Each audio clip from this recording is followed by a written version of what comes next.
أهلا بيكم في المساحة هنا اللي بيني وبينكم، اللي بتجمع ما بين القلب والعقل والروح والوعي. المرة اللي فاتت احنا اتكلمنا عن حب الذات، فما لقيتش أجمل من دي فرصة ولا أجمل من هنا مكان إن أنا أكلمكم عن الخطوة اللي بعدها بعد حب الذات، وهي طبعا أهم حاجة العلاقات اللي في حياتنا، واللي هي تعتبر امتداد بشكل ما من حبنا لذاتنا. أهم حاجة نقدر نقولها عن العلاقات هي إنها بتبقى مراية، ومراية واضحة جدًا عن اللي جوانا.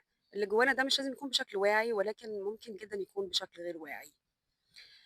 من النظريات علم النفس الجميلة جدًا اللي أنا كنت really fascinated بيها وأنا بادرسها أيام زمان في الجامعة، كانت object relation theory، وهي معناها الحرفي العلاقة بالobject اللي هو الغرض، ولكن هي تعني العلاقة بالآخر.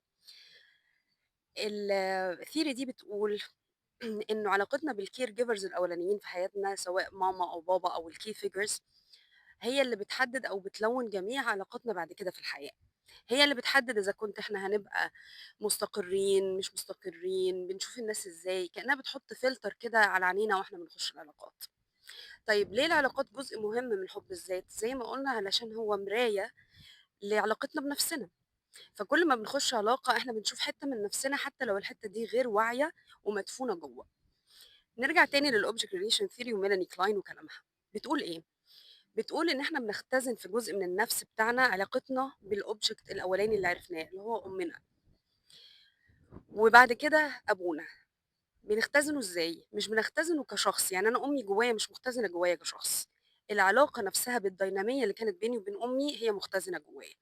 يعني بتبقى عبارة عن أنا وماما وإحساسي تجاه ماما وإحساس ماما تجاهي على حسب ما كنت بقدر أعمله perception في السن ده أو في سنين بعد كده. لما باخش في علاقة مع حد، المراية دي هي اللي بتحدد كل حاجة. أنا شايف نفسي إزاي، وكنت شايف والدتي إزاي، كنت شايف والدي إزاي، بيحدد أنا هاعمل إيه مع الناس دي وهاشوفهم إزاي. الوعي مذهل في حتة إن إحنا ما عندنا مش بنمشي بطريقة إن إحنا بنشوف الحقيقة، إحنا بنمشي في الدنيا دي بنضارات. النضارات اللي بنلبسها بتبقى نضارات مختلفة. يعني منها نضارة مثلًا الخوف من الفقد، منها نضارة مثلًا الخوف من السيطرة، الخوف من الانسحاق، منها نضارة عدم تقدير الذات.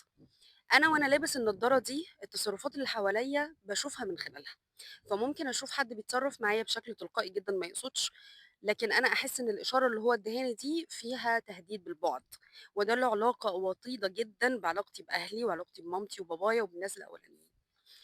اللي بتقوله كمان النظرية دي لإنها متعددة الأجزاء، إنه الموضوع دينامي بيتغيّر.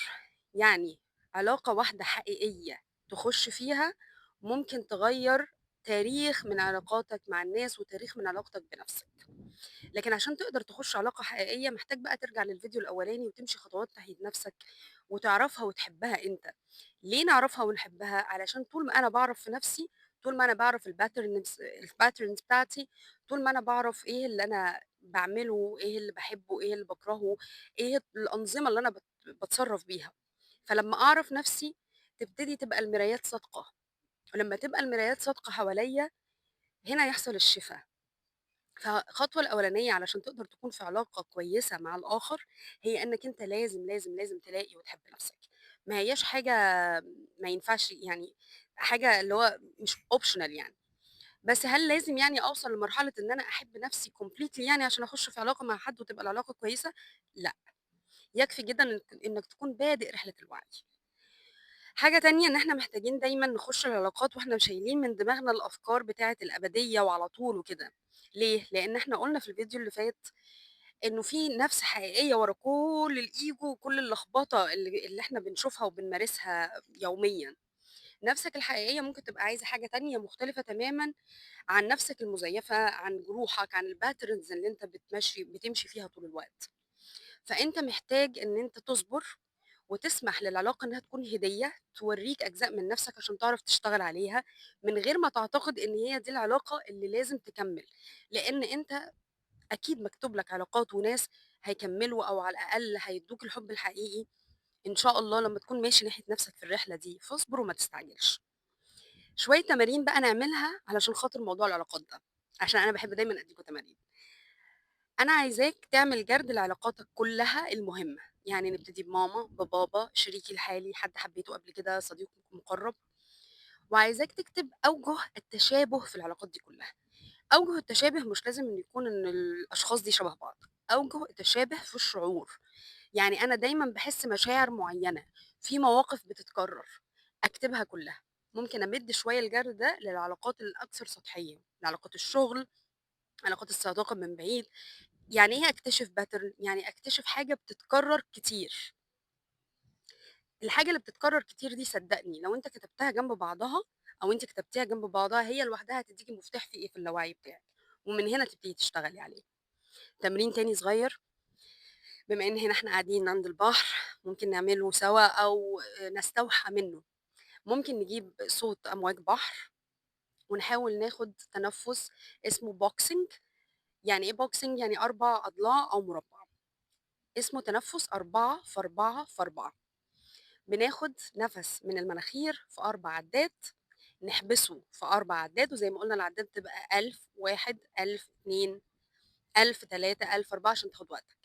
تحبسه جوّه نَفَسك 4 مرّات، وبعد كده تطلّعه بالزفير 4 مرّات، وبعد كده تحبس نَفَسك لمدة 4 مرّات وتكرّر مرّة تانية.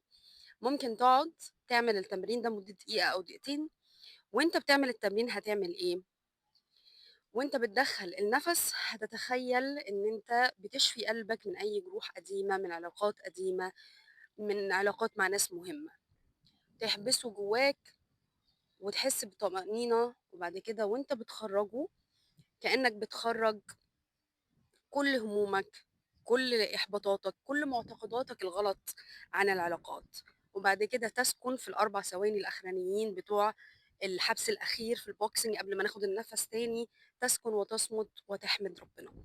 كرروا تمرين التنفس ده 3 مرات في الأسبوع مثلًا، واعملوا الجرد اللي إحنا اتكلمنا عليه، وأنا متأكدة إن ده هيفرق.